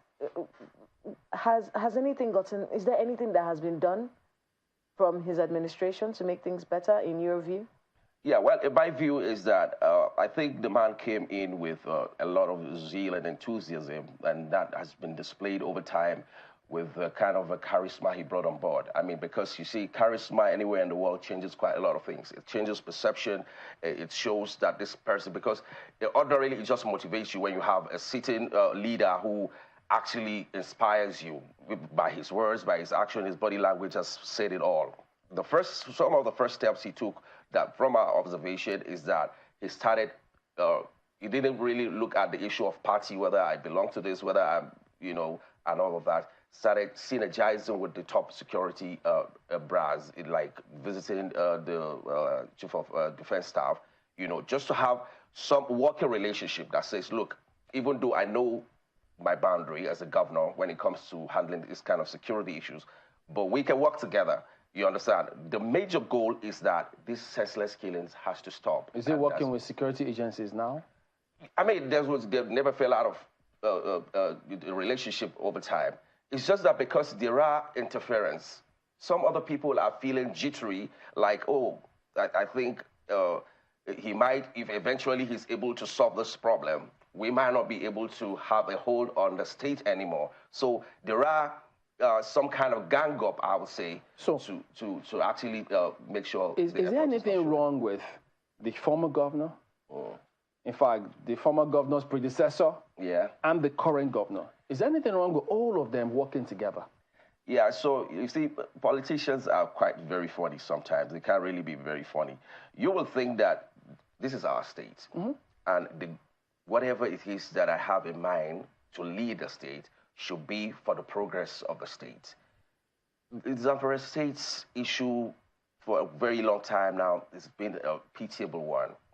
One, when you look at the way the economic situation of the state, it's quite a very small state, and some people feel their holding sway is more important than people's lives. And I mean, they want to be called. I don't want to be able. I don't want to, apportion blames to anyone. Yeah. But what Chamberlain is referring to is the fact that we've heard from the Minister of State for Defense. And then we've heard from the governor's side, and then they say, "Oh, we're supposed to see him," and he said, "Oh, he's not in the country, and he hasn't invited us back since then." And this has spiraled into some kind of divide that is actually making things worse in the state. That cooperation, and we heard that from the military as well. Look, we need more cooperation from the governor. Is there something that has been done since these calls, or are things just going to continue getting worse? Well, it's not about the call in real terms. You see, some of these gestures are just for a show-off. There's no genuine intention. If you invite me here to come and ridicule me, I don't have to come, because I already know what's your motive. I know what you want to achieve, because, I mean, we also have intelligence all around, or you get what I'm saying? So as individuals, perhaps the governor saw some things. And if you notice, he's quite a gentleman. He mustn't come into the media and start spilling some of these things. But there is no genuinity in some of these gestures being shown towards him in combating this crime. You can't come here and tell me, oh, you want to see me so that we can work together. And the people from your place are giving us feedback to say this camp A and B actually belongs to you. You're the one feeding them for whatever reason. So if you want to come have any conversation with me, can you please go and clear that, and let's have peace first and foremost, because it's like hypocrisy now. Will it work if a third party tries to broker peace amongst all of them? Because the people of Zamfara have got to have a better life. Definitely. It will work if a neutral person? Yeah, what neutral person would you suggest? Well, I don't know. Maybe because I know some of these issues are also before the National Security Advisor, and that means by extension the president. And I think one of the things that shows that even the president is very serious about bringing an end to this whole issue is that he single-handedly decided to say Northwest in particular has actually been the major problem, because it's not only Zamfara. You have neighboring states where these people come in from and all of that. Let's even look at it and say, the people saddled with the responsibility of security, let's speak it from amongst them, so that there will be more seriousness. The substantial Minister of Defense is from Northwest, the Minister of State, the same zone, the Chief of Defense Staff, from the same zone. Do you get? So really, it has really shown that, look, all I want is you have a mandate, you must bring an end to this issue. And because this is what is bedeviling and the whole of the North by extension, because it further impoverished the people, when people cannot even go to their farms. And Zamfara, back in the days, was tops when it comes to agriculture, cotton and all of that. But today, where are all those things? I mean, with all of these talk coming up, Chamberlain, it makes me wonder if they can even have a protest. And we heard from the CP in the state. Because while we're talking about national issues and many people want to be able to come out and protest, should they be protesting in Zamfara? The CP says no. What do you think? Well, not even just Zamfara, because I could tell you the whole of Yobe State CP said straightforward, we don't have the ability to handle any eventualities. Came out and basically said we're incapable of handling this. Yes. With Zamfara, he's saying no, we're hearing a different thing from him, but he's trying to tell people not to come out to protest. With all of this, should people be coming out to protest in Zamfara? Usually, I tell you that, people shouldn't come out to protest. And I'll give you reasons. It's not just Zamfara. there are quite a lot of places, especially in northern Nigeria, that you know once it starts, there are people who they only hear go. When you say come, they don't even hear that anymore. So it becomes an issue. I remember I was part of a committee back in Jonathan's first tenure when he inherited the last 2 years from Yaradua, that there was a security report to say there's going to be post-election violence immediately after if Jonathan was declared the winner.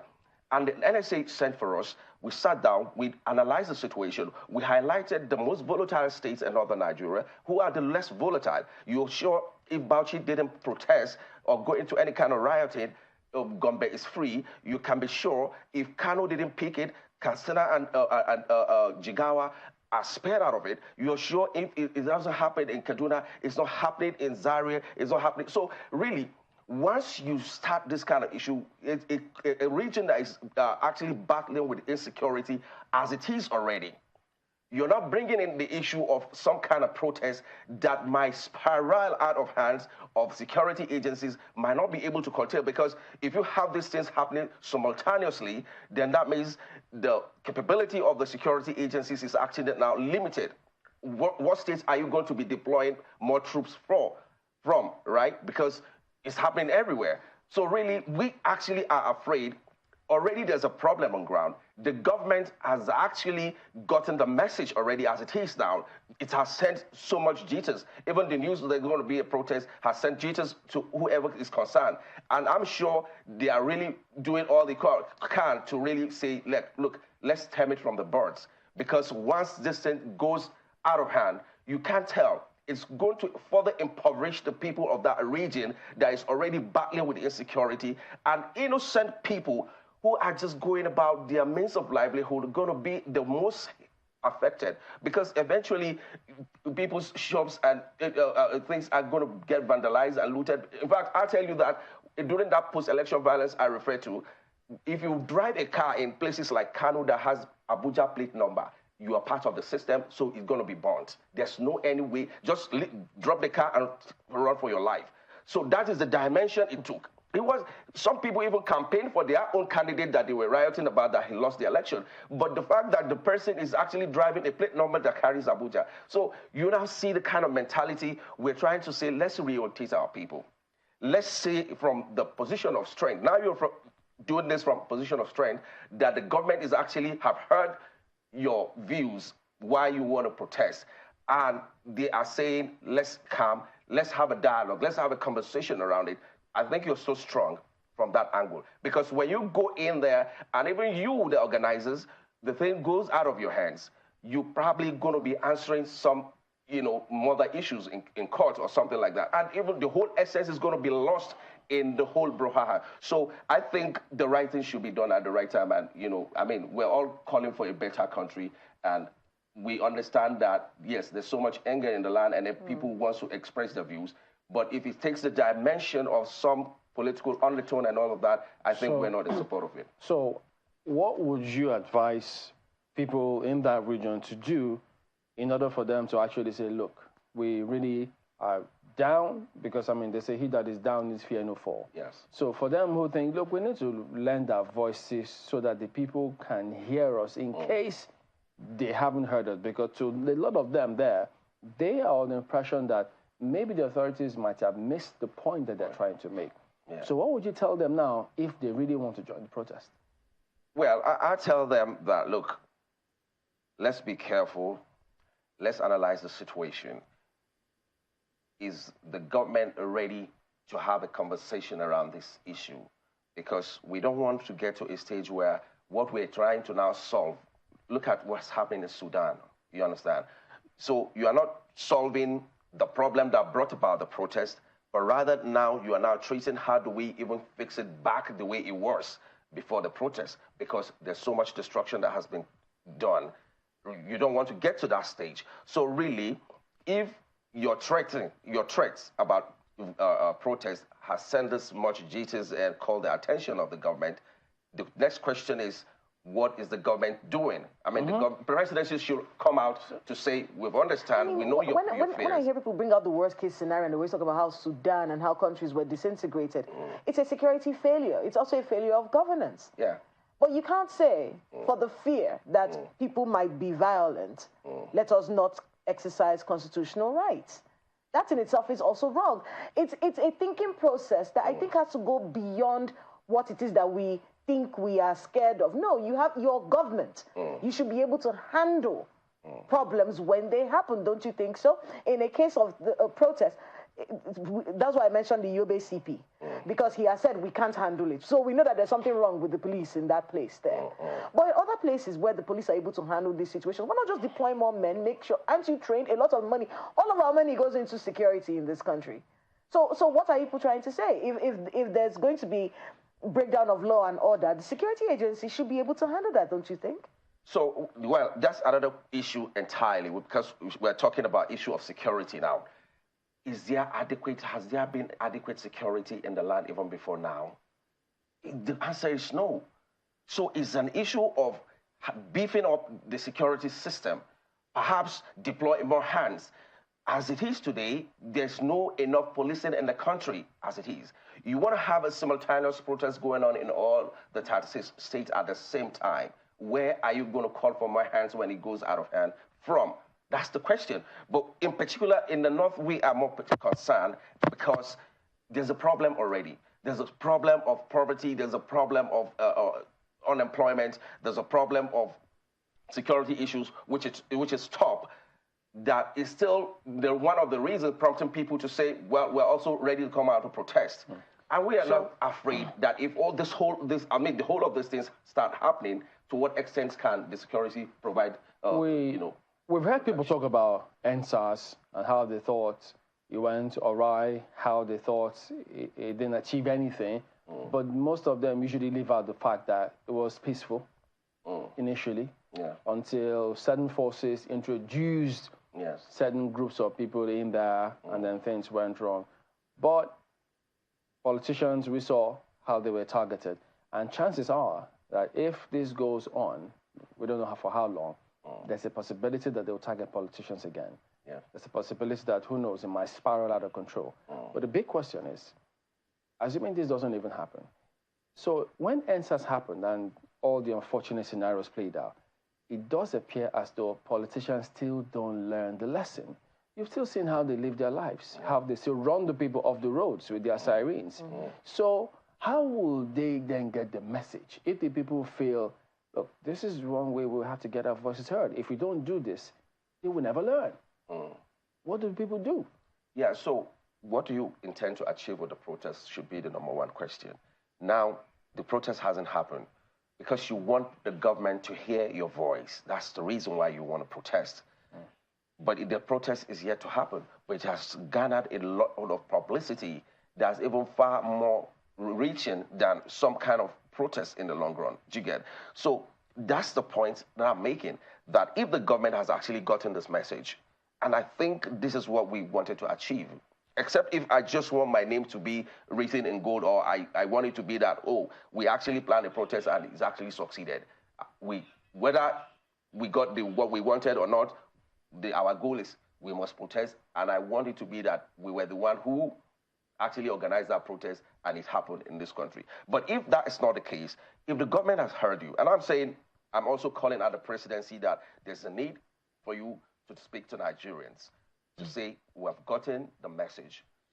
Okay. And we really are working on it. I know I'm aware of some efforts. Mr. Musa, just a quick one, and I think that's a very, very strong thing that you said, that the president should address the people. How about the governors? I keep going there because the governors are closer to Nigerians than the president. The governors can take their concerns, the concerns they have against the government, the federal government, from the states by the governors, just as the governor of Lagos State did at the time. I think Governor Abiodun of Ogun State did the same, took a letter representing the things, the demands of the NSAS protesters at the time. But the governors themselves don't seem to be speaking to the people. We hear of pockets of engagement, town halls, and all of those things, but it would seem like these are just reactionary. How about proactive action from the angles of the state governors to say, we hear you, we know what you're going through, these are the things that we're doing? Just like the example of Niger State, for instance.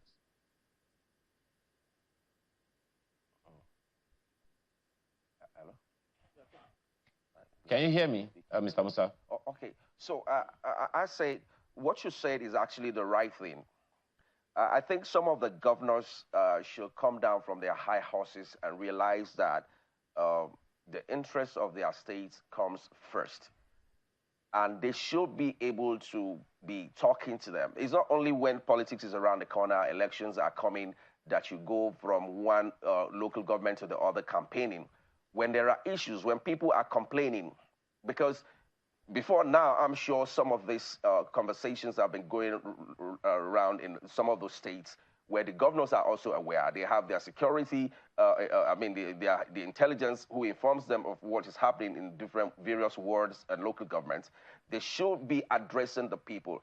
Sometimes when you're hungry and somebody speaks nice to you, you just feel, no, it's okay, I understand. You know what I'm saying? So really, they need to communicate more. The president can actually not be everywhere. I mean, if he's released a statement today, it's not everybody that is going to read it all. But you see, the interest of the nation should be number one, whether you are in APC or you're in PDP or you're in Labour Party. So when you know, because they also have their meetings, executive council meeting and all of that. I know once they are in that hall, they see themselves as one. The same message should be translated to the states to say, look, we know your hardship. Yes, just give us a little bit more time. We're trying to. Yes. That taken. Do you think, from what people experience in their states, a whole load of miscommunication tend to go out sometimes? For instance, when we hear that the federal government released some resources to the states and that those resources should be sent to the people or given to the people, one rhetoric or the other will say whether or not those things really got to the people.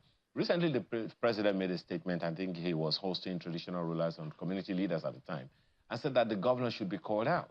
Now, I don't know how easily you think people can engage with their governors. How do you think that can be done?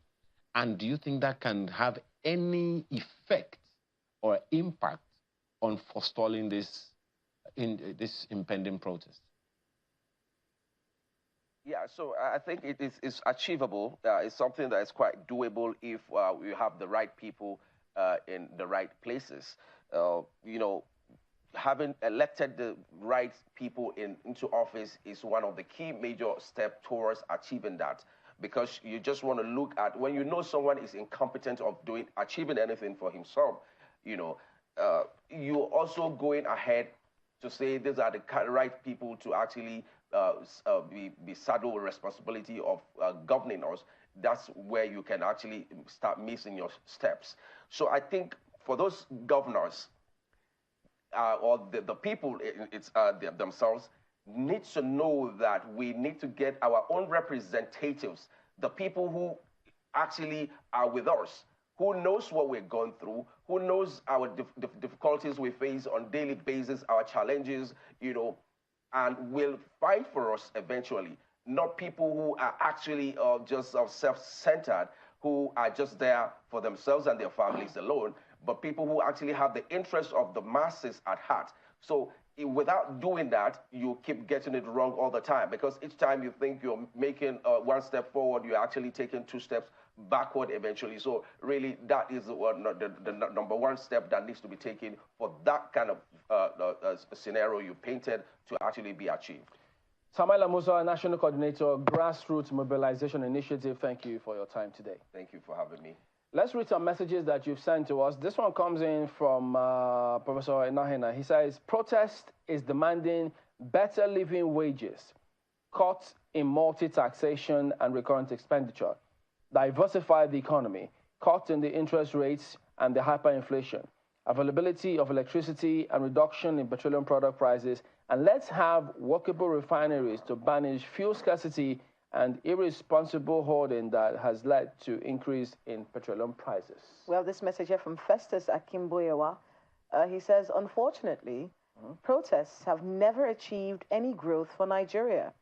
There's no doubt that the foundations of our economy have collapsed and need a leader who's willing to make bold and difficult decisions to fix it. Those who want to protest and want fuel subsidies and exchange subsidies to return should tell us how they'll be paid for. Let those who want to protest do so, but it's time to face the reality. Well, the thing is, as we speak now, the fuel queues have resurfaced in parts of Abuja, so big questions, why again? But also, maybe when politicians want to adjust and steal public funds with public pen, or with the pen or their pen, they should also remember there's Liberia, there's Sudan, there's Libya. Maybe if they start thinking that way, you never know. Things might just be, at least, baby steps to getting better. That is the show today. We thank you all for watching. We'll see you tomorrow. I'm Chamberlain, so goodbye. Stay safe wherever you are. I'm Kayla Magwa. See you tomorrow. Do they really need to go to Liberia and all those countries? Let's just look back in our history. Calabar and Egba, they are there. Amaya Makinde, have a wonderful rest of your day.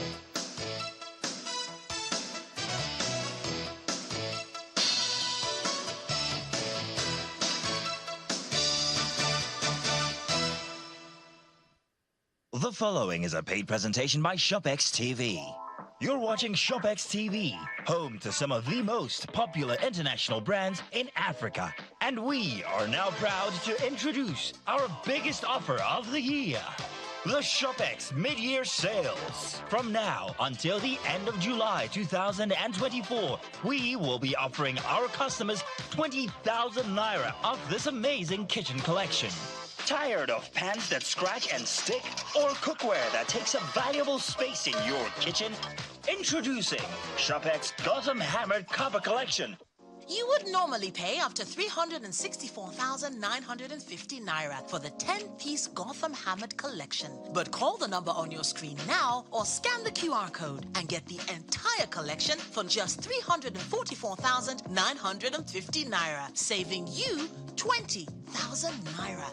But wait, if you order now, we will upgrade you to the 21-piece Premier Kitchen Collection at no extra charge, and also include one Oil One food processor that blends, grinds, chops, dices, pounds yam, and makes smoothies in seconds. All for just 344,950 Naira only. Place your order now and we'll deliver the entire collection for free anywhere you are in Nigeria. The proceeding was a paid presentation brought to you by ShopX TV.